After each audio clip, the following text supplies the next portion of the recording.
Penilaian bermaksud perbuatan keputusan tentang nilai untuk beberapa maksud penyelesaian, kaedah, bahan, dan sebagainya. Penilaian merupakan proses menentukan, mendapatkan, dan memberi maklumat yang berguna untuk membuat pertimbangan tentang tindakan selanjutnya. Penilaian kaki tangan membolehkan mengukur prestasi pekerja, kecekapan profesional mereka di dalam perniagaan dan pribadi, dan potensi dalam kaitannya dengan tujuan strategik syarikat. Manfaat penilaian kaki tangan untuk syarikat yang pertama ialah kemungkinan untuk mengukur prestasi pekerja, tahap pengetahuan dan kemahiran perniagaan, dan kualiti pribadi. Yang kedua ialah kemungkinan untuk putaran kaki tangan. Yang ketiga ialah sebuah asas untuk membangunkan motivasi kaki tangan, pembangunan, dan sistem latihan. Manfaat penilaian untuk kaki tangan pula ialah tempat dan peranan masing-masing kaki tangan ditentukan, pemahaman yang jelas tentang tugas, kriteria kejayaan, dan imbuhan berasaskan prestasi. Yang ketiga, kemungkinan untuk menerima maklum balas daripada pengurus, dan yang seterusnya ialah kemungkinan untuk rancangan pembangunan lebih banyak dan menilai peluang kerjaya. Seterusnya ialah tahap penilaian. Yang pertama ialah fungsi analisis syarikat seperti jenis usaha, tahap pembangunan, proses perniagaan utama, tujuan strategik dan taktikal, keuntungan, dan sistem pengurusan. Yang kedua ialah analisis sistem penilaian yang sedia ada. Yang ketiga, mengembangkan prinsip-prinsip korporat penilaian kaki tangan. Yang keempat, memilih kaedah untuk penilaian kaki tangan di suatu syarikat. Seterusnya, menyediakan package dokumen penilaian kaki tangan. Yang keenam ialah kaki tangan yang tepat untuk penilaian. Ketujuh, menulis laporan pendapat pada setiap kaki tangan dinilai atau kelompok. Yang ke-8 ialah cadangan pada pengurusan kaki tangan yang lulus. Penilaian program merupakan proses untuk menentukan sejauh mana objektif program tersebut dapat dicapai. Ia berkait rapat dengan proses pengumpulan dan mentafsirkan data dan maklumat program untuk membuat keputusan yang dapat membantu menambahbaikan program yang akan dilakukan pada masa akan datang. Oleh yang demikian, penilai perlulah bertanggung jawab untuk mengumpulkan data-data berkaitan dengan program ataupun aktiviti yang dilakukan supaya mereka dapat menggunakan data yang ada itu untuk membuat penilaian dan dapat mengkaji serta mencari jalan penyelesaian untuk menambahbaikan program tersebut. Tujuan membuat penilaian program dalam pendidikan awal kanak-kanak adalah untuk membuktikan kualiti perkhidmatan dan pendidikan yang diberikan kepada awal kanak-kanak dan keluarga. Oleh yang demikian, semua program yang berkaitan dengan perkhidmatan dan pendidikan awal kanak-kanak yang diberikan kepada kanak-kanak dan keluarga perlulah mendapat penilaian biasa seperti penglibatan diri, pembelajaran diri, dan refleksi serta apa-apa penilaian yang berkaitan yang dapat membuat penambahbaikan kepada program tersebut. Selain itu, siapa yang patut menjalankan penilaian program? Para penilai perlulah tergolong daripada kaki tangan program. Ini karena mereka adalah golongan yang lebih mudah untuk mendapatkan maklumat berkaitan program. Apabila kaki tangan tersebut akan lebih mempunyai waktu dan peluang yang besar untuk mendapatkan maklumat dan data berkaitan dengan program karena mereka mempunyai peluang untuk bertemu bual dan berinteraksi dengan keluarga. Seterusnya, komponen sokongan yang digunakan untuk dalam penilaian program. Yang pertama, para penilai perlulah membuat semakan semula berkaitan dengan matlamat program. Mereka perlu memastikan bahwa matlamat program adalah relevan dan sesuai dengan skop dan misi. Selain itu, mereka juga perlulah menggunakan sumber yang sesuai, sumber yang mencukupi, dan tepat. Sebagai contoh, sekiranya mereka ingin membuat penilaian berkaitan dengan perkembangan kanak-kanak, para penilai perlulah memastikan bahwa kanak-kanak itu mempunyai tahap perkembangan yang benar. Misalnya jika mereka mempunyai gangguan perkembangan, mereka perlu mendapatkan maklumat daripada keluarga tentang masalah yang dihadapi oleh kanak-kanak. Selain itu, perundingan tentang reka bentuk juga amat penting. Dan demikianlah penilai perlu menjalankan proses pengumpulan dan pentafsiran data secara sistematik. Seterusnya, bagaimana maklumat yang diperoleh itu dapat membantu dalam penilaian program. Baiklah, hasil penilaian program akan dikongsikan kepada keluarga. Jadi, apabila hasil itu telah dikongsikan, maka data tersebut memang dapat membantu penilaian program karena mereka dapat membuat penilaian di mana mereka dapat melihat kekurangan yang dialami dan sekaligus dapat mencari jalan penyelesaian untuk membuat penambahbaikan program tersebut. Terdapat beberapa petunjuk keberkesanan penilaian program yang dapat saya perolehi melalui artikel Position Statement Adopted November 2003. Antaranya ialah penilaian digunakan untuk penambahbaikan berterusan. Penilaian dilakukan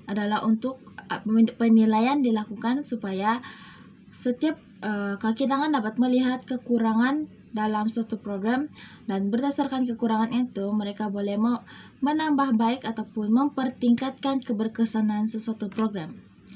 Selain itu, matlamat menjadi panduan penilaian. Misalnya, sekiranya kaki tangan ingin membuat suatu program yang berkaitan dengan perkembangan kanak-kanak, maka penilaian perlulah berfokuskan kepada perkembangan kanak-kanak. Reka bentuk dan ukuran penilaian sememangnya perlu berpandukan pada matlamat dan ini dikenal pasti oleh kaki tangan dan juga ahli keluarga. Seterusnya, matlamat yang komprehensif. Kaki tangan perlulah memastikan bahwa program yang dilakukan itu mempunyai matlamat yang berkaitan dengan keluarga, guru, pekerja, serta community dan matlamat itu perlulah berorientasikan kanak-kanak.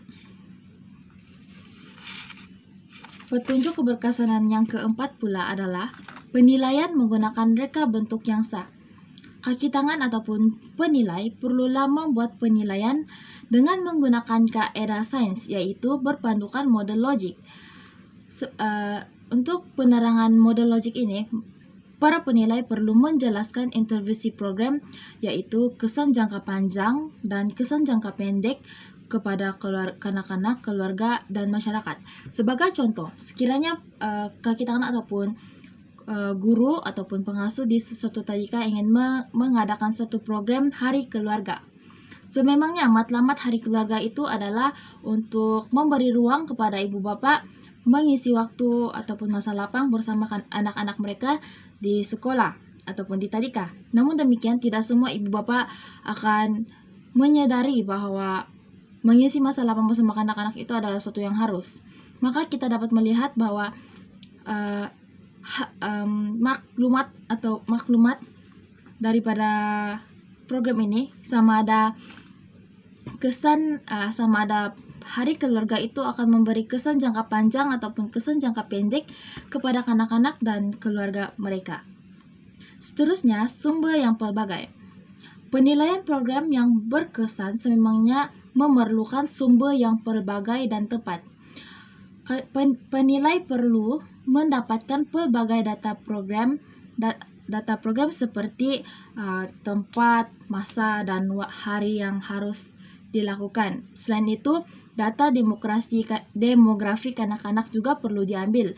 Sebagai contoh, persekitaran keluarga kanak-kanak dan diri mereka, personality mereka.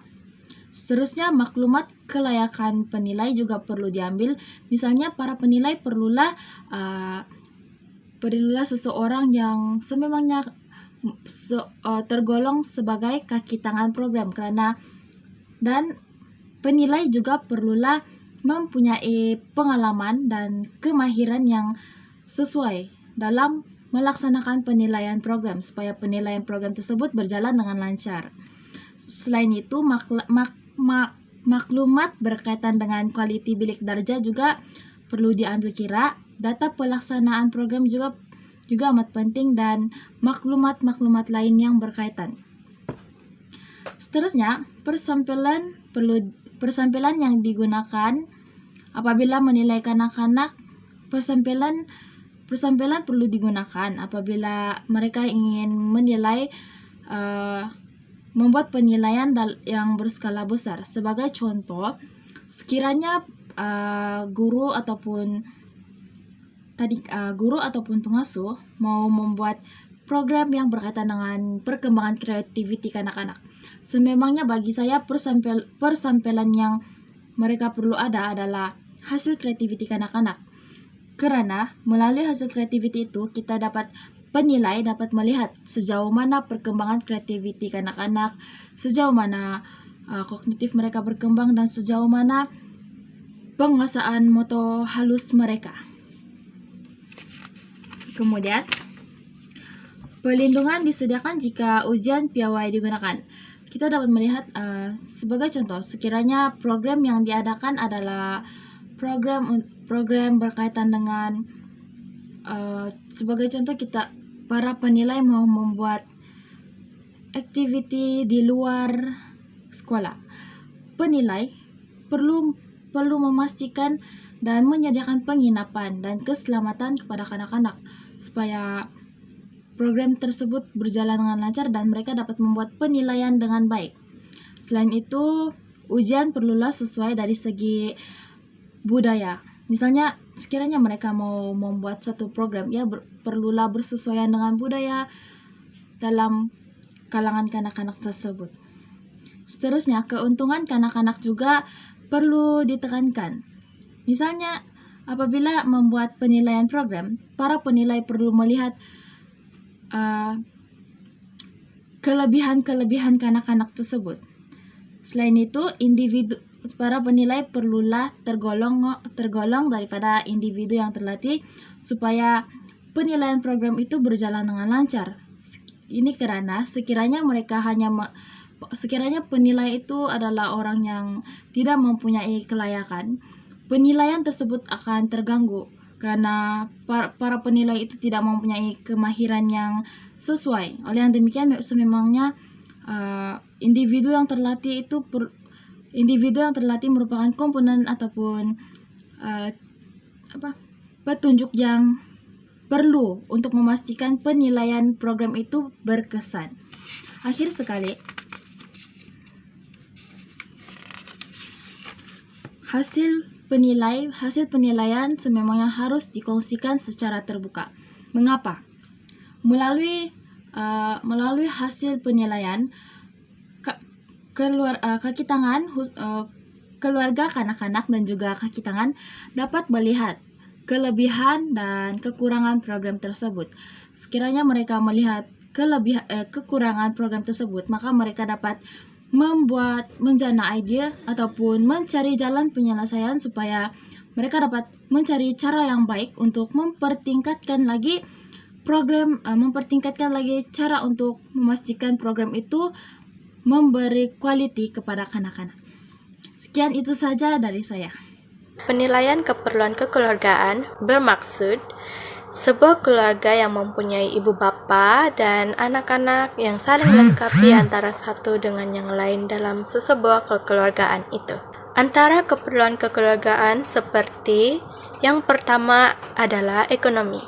Dalam keluarga ini sudah pasti memerlukan ekonomi untuk meneruskan hidup.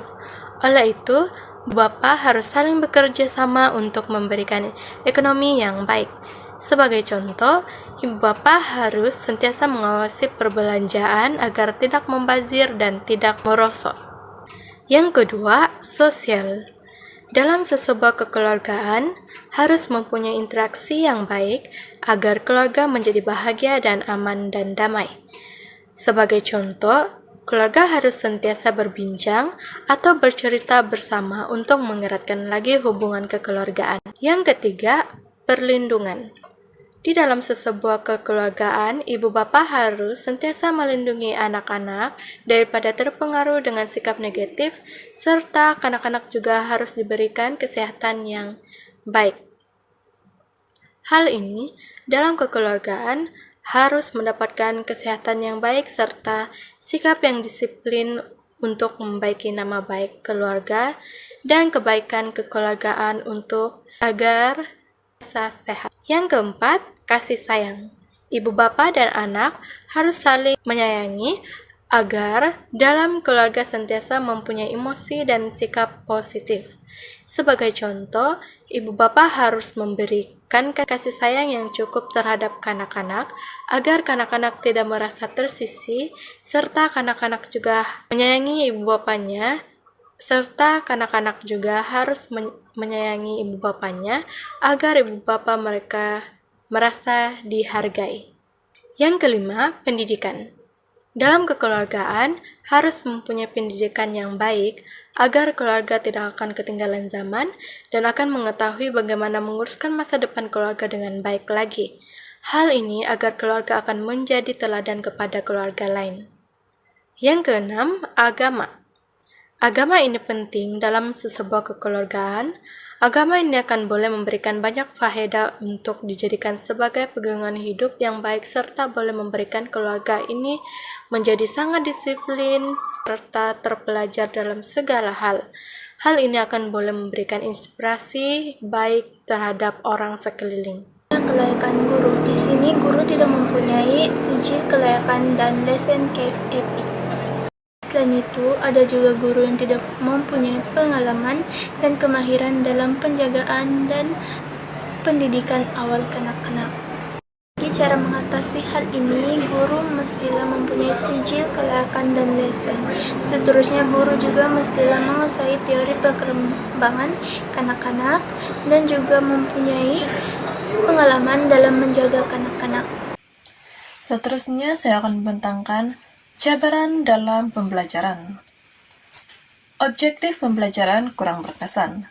Guru kurang mahir menggunakan bahan bantu mengajar atau BBM. Guru perlu kreatif melaksanakan aktiviti yang menarik. Guru perlu bijak menggunakan bahan bantu mengajar yang sesuai dengan jenis pembelajaran. Kedua, kegagalan penguasaan bahasa. Kanak-kanak gagal menguasai bahasa reseptif dan ekspresif. Kanak-kanak gagal menggunakan tata bahasa yang sesuai. Guru perlu perbanyakkan komunikasi dan juga mendidik kanak-kanak dalam berkomunikasi. Seterusnya, berlakunya penderaan kanak-kanak. Kes penderaan fisikal, emosi, seksual, dan pengabaian berlaku kepada kanak-kanak. Pihak berkuasa perlu memastikan kelulusan premis pusat penjagaan dan pendidikan kanak-kanak. Pihak berkuasa perlu membuat pemantauan dan juga pemilihan guru perlulah mempunyai kelayakan karena kelayakan adalah sesuatu yang penting. Ibu bapak juga perlu mengambil tahu keadaan dan keselamatan kanak-kanak.